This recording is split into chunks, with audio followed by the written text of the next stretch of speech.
Muy bien, chicos. Bueno, ahora lo que quiero hacer es invitar a un amigo mío con el que vengo trabajando hace bastante tiempo. Él tiene muchísima experiencia de trabajar en las montañas peruanas y, bueno, él es un poco para comentarles, aunque él les va a explicar un poco más sobre su vida. Él es José Úbeda. Hola, José. Hola Ronald, ¿qué tal? Encantado de saludarte. ¿Qué tal, José? ¿Cómo vas? Quería que un poquito nos cuentes acerca de ti. Bueno, pues yo me llamo José Úbeda, estudié geografía en la Universidad Complutense de Madrid entre el año 1999 y el año 2004 y después empecé a trabajar en proyectos de investigación en Perú. Entre el año 2004 y el año 2011 estuve trabajando en mi tesis doctoral sobre el impacto del cambio climático en glaciares de Perú. Para eso, pues pasé todos los años entre 2 y 6 meses en Perú y a partir del año 2012 estuve viviendo permanentemente en Perú, tuve la oportunidad de conocer a Ronald y juntos emprendimos un proyecto para extender esas investigaciones que se desarrollaban con proyectos de investigación de España para que fuesen proyectos de investigación de Perú, quienes investigasen cómo ha sido la evolución de los glaciares en las diferentes montañas de los Andes de Perú, eh, para tratar de entender cómo ha sido la evolución del clima en el pasado. Y bueno, pues desde el año 2018, entre el año 2013 y el año 2018 estuve viviendo permanente en Perú.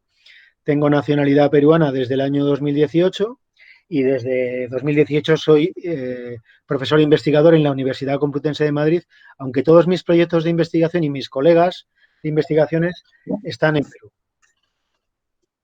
Perfecto. Muy bien, José. Te comento que en este módulo que estamos grabando hemos tenido una conversación de más de media hora acerca de las formas erosivas y sedimentarias que produce toda la dinámica glaciar. Entonces, yo quería que nos expliques un poco cómo es que a través de las formas sedimentarias se puede conocer el pasado climático del clima, de la Tierra. Bueno, pues yo creo que un buen lugar para entender todo esto es el Nevado Hualcán, donde hemos recogido juntos muestras para datar fases de avance y retroceso de los glaciares y ya tenemos resultados. Entonces, si te parece, pues podemos acercarnos en esta vista de Google Earth hasta el Nevado Hualcán, que está en la Cordillera Blanca. Vamos a situarnos. Ahí tenemos la Cordillera Blanca. Eh, Uh -huh. Al este de la Cordillera Blanca vemos la cuenca del Amazonas, que es muy importante porque de allí proceden todas las precipitaciones que han permitido que apareciesen los glaciares en las montañas de los Andes, junto al frío que viene dado. Recordemos que estamos en la zona más cálida de la Tierra y el frío en este lugar ha venido dado por la altitud. Y al oeste Así es. tenemos el Océano Pacífico, donde el clima es muy árido. Entonces, si nos acercamos,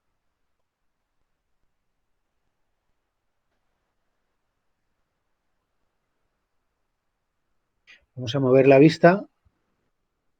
Ahí. Allí vemos la Amazonía y aquí vemos el Nevado Hualcán. Voy a quitar un momento. Vemos el Nevado Hualcán. La cumbre está aquí, donde estoy señalando con el cursor.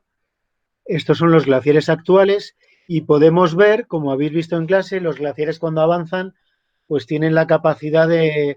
el hielo glaciar es un flujo de alta densidad que es capaz de remover todo lo que encuentra asequible a su capacidad de erosión y transporte, que es muy grande. Entonces erosiona todo, se lleva todas las rocas sueltas, todo el suelo, toda la vegetación. Por eso vemos estas rocas aborregadas, estas rocas desnudas cerca de la Uh -huh. cumbre y vemos estas acciones de sobreexcavación.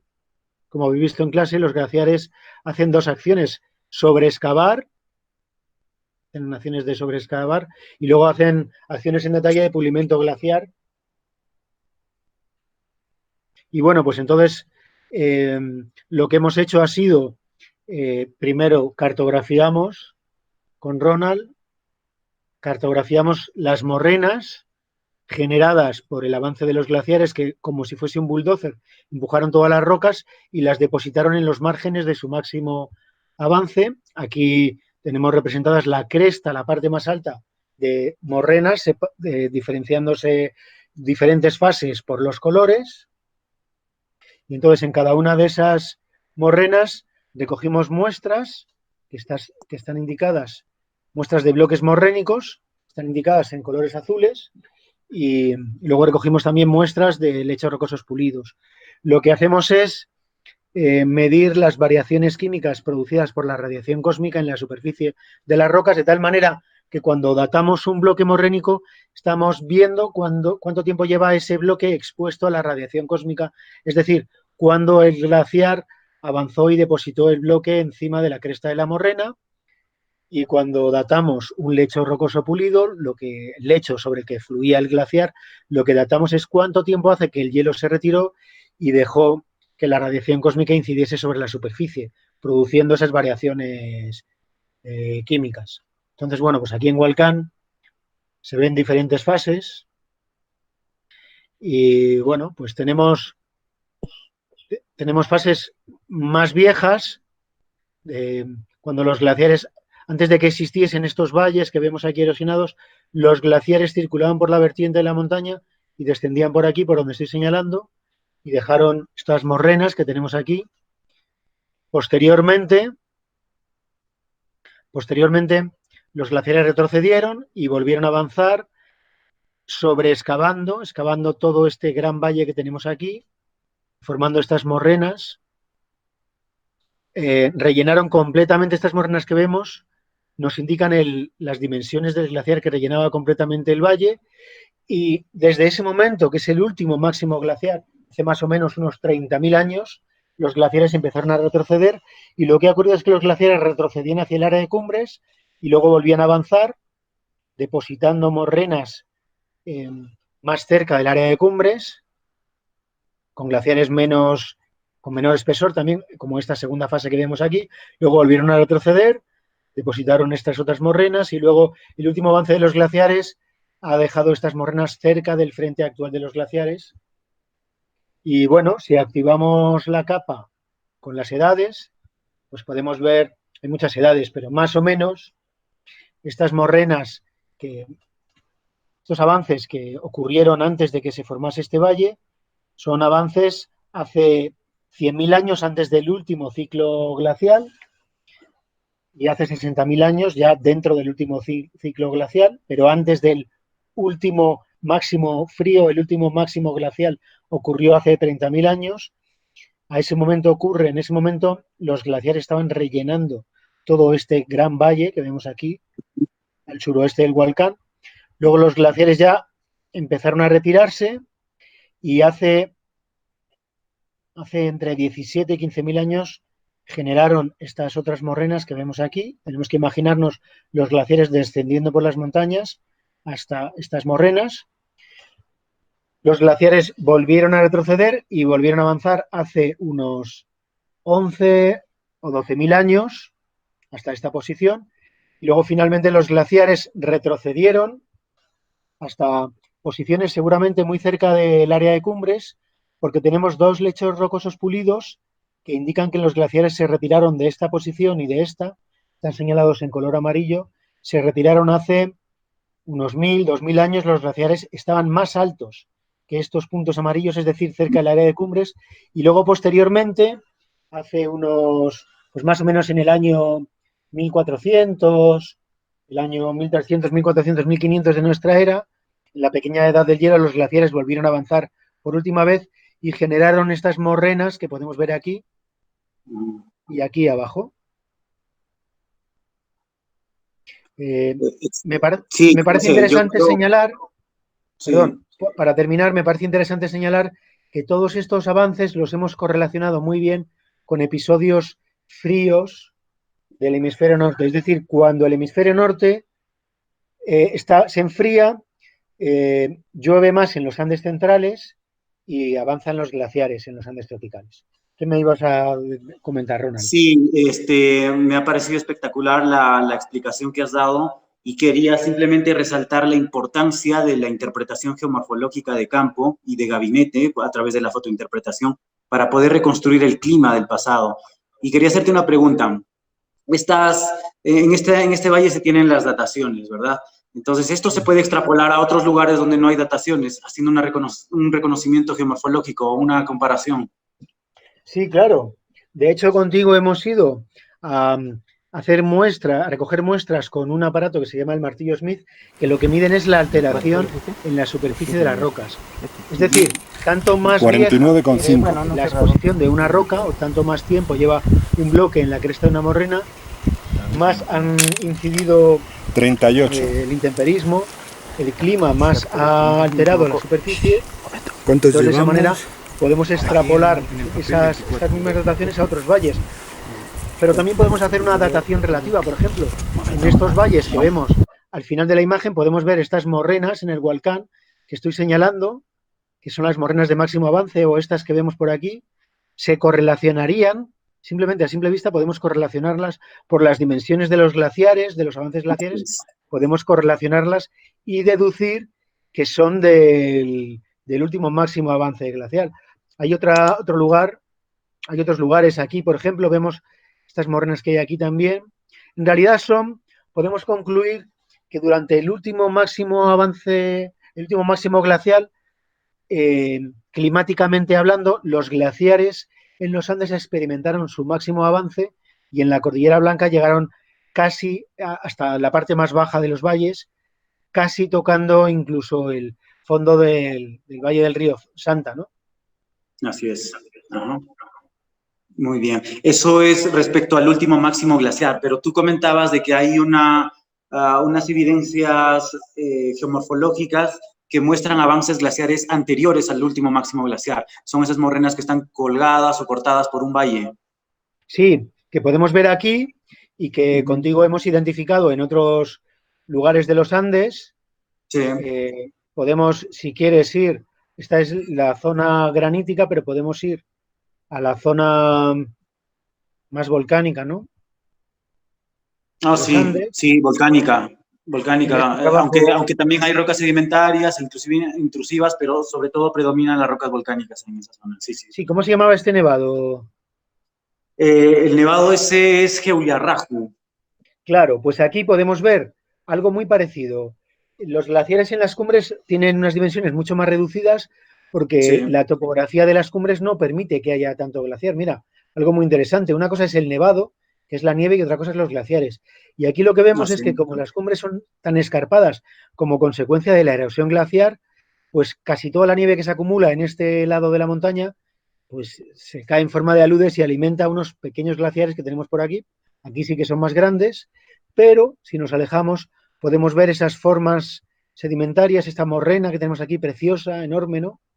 Y Sí, tenemos estas claro. morrenas de máximo avance, valle abajo, donde vemos una cosa muy bonita y es, tenemos este valle glaciar está cortando morrenas que, como están siendo cortadas por este valle, son más antiguas, como podemos Así ver es. aquí. Desde Ujú. montañas que no tienen glaciares actualmente en su área de cumbres, pues porque seguramente son más bajas. Y bueno, pues cuando avanzaron estas morrenas, pues si están cortadas por estas, que deben ser de hace 30.000 años del último máximo glaciar, las otras pueden ser del máximo glaciar anterior, hemos visto hace 60.000 años en el volcán, pues eso significa, imagínate, hace 60.000 años la cumbre de estas montañas y la área de fuente de estos glaciares, pues sería muy diferente estas cumbres. Claro, ¿dónde están las rocas que han sido erosionadas de estas montañas, Ronald? Claro, están en la parte baja. Están en la parte baja, acumuladas en las morrenas. Sí, así es. Entonces, si quieres, podemos mostrar un gráfico de la Sí, claro. evolución del clima. No hay estaciones, actualmente medimos el clima con datos de estaciones meteorológicas donde hay datos de precipitación y temperatura. Pero esos aparatos, pluviómetros, termómetros, se inventaron hace 400 años y su extensión a lo largo del mundo pues es mucho más reciente incluso.